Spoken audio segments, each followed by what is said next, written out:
All right, let's jump right in. We're going to explore the incredible architecture of a Vedic astrology chart, the 12 houses. Now, don't think of this as some kind of fortune telling. It's so much more. It's like a cosmic map of your life's potential, really charting the entire landscape of your existence. I mean, seriously, what if your life was mapped out in the stars? Because, a real horoscope is way, way more than just your sun sign. It's a deeply personal blueprint, and these 12 houses, they're like the different rooms where your life story gets to unfold. So in Sanskrit, a house is called a bhava. And this isn't just a word. It means a state of existence or a state of mind. So it's not just some random section of a chart.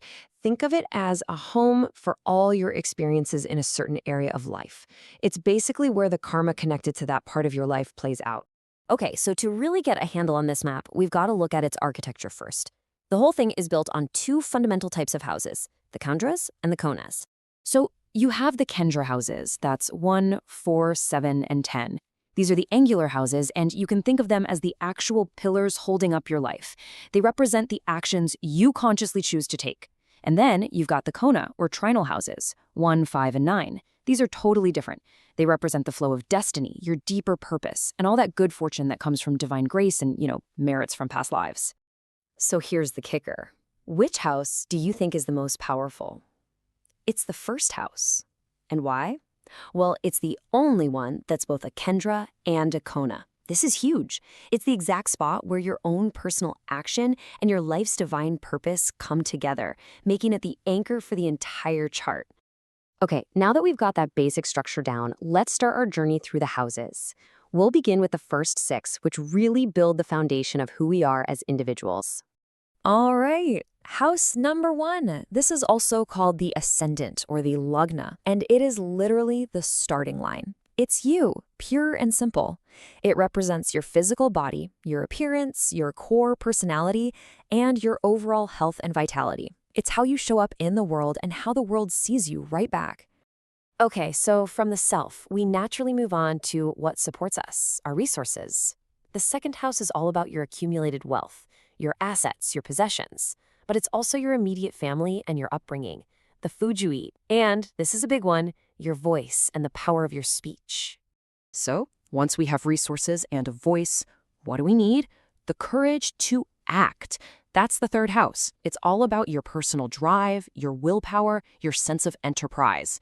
It also covers your relationships with younger siblings, your communication skills, and those little short journeys we take that start to expand our world. Now, to really get the fourth house, we need to introduce a new concept. It's planetary ruler, or significator. Basically, each house has a planet that just naturally vibes with its themes. And for the fourth house, that planet is the moon, which perfectly, beautifully illustrates its connection to our deep inner world. And that brings us right to the fourth house, our home and our heart. This is our private inner sanctum. It represents our mother, our actual home, our property. But on a deeper level, it governs our emotional state and our capacity for what's called sukha, which is this deep, lasting happiness and contentment. It's our foundation for feeling secure. So from our roots, we grow and start to create. The fifth house is the realm of all creation, everything from having children to our artistic expression. It's also the house of intellect, romance, and even speculation. And here's a really cool part. It's tied to purva punya, which is the good karma from past lives that can show up as, say, creative talent or just plain good luck in this life. And then, then we have to face reality, right? And that's the sixth house. This house deals with all the tough stuff, obstacles, debts, enemies, health issues. But hey, it's not all doom and gloom. It's also the house of our daily work and our service to others. It shows us how we can overcome all those challenges through discipline and just plain hard work. All right, so we've built our personal foundation. Now the journey moves outward. The next 6 houses are all about our engagement with the wider world, our career, and ultimately our spiritual path. This 7th house, this one sits directly opposite the first. So if the first house is me, the 7th is the other. It's as simple as that. This house governs all our one-on-one relationships, and that most definitely means marriage and business partnerships. It's all about how we connect and relate to others. Next up is the 8th house, and this one is mysterious. It's the domain of sudden, profound transformation.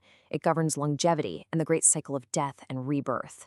It's also about secrets, hidden knowledge, inheritances, and other kinds of unearned wealth. It's a house of deep, and yeah, sometimes pretty difficult, change. But after that intense transformation comes wisdom, and that's the 9th house. This is one of the most auspicious, most fortunate houses in the whole chart.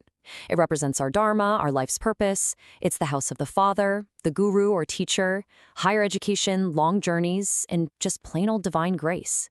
This is where we find our guiding beliefs and our good fortune. So, if the 9th house is about finding our purpose, the 10th is about living it out in the world, and its significator, the sun, which represents our soul and public authority.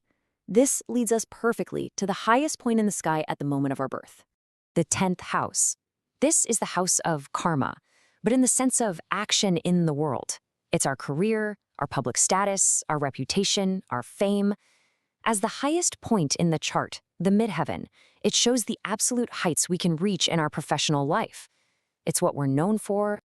And from that career, from all that action, come the rewards. The 11th house is the house of gains.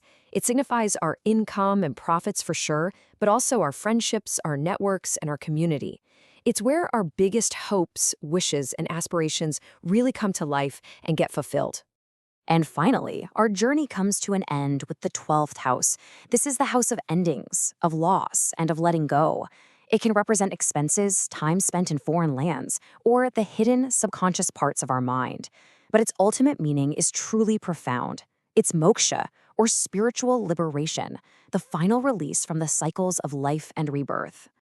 So, there you have it. That's our journey through the 12 houses. And as you can probably tell, they aren't just isolated boxes. No way. They tell a story, a coherent narrative that flows from the self all the way to the soul, showing how every single part of our life is connected. And remember how we talked about the sun and the moon earlier? Well, every area of life has a karaka, which is just a natural planetary significator. As you can see here, Jupiter naturally represents children and wisdom in the 5th house, while Venus is all about marriage in the 7th. It just adds this whole other layer of depth to the story of each house. So in the end, this whole chart, this incredible structure of 12 houses, it's not about some fixed, unchangeable fate. It's a map. It's a map of the terrain you were given to navigate in this lifetime. It shows you the mountains and the valleys, the challenges and the opportunities.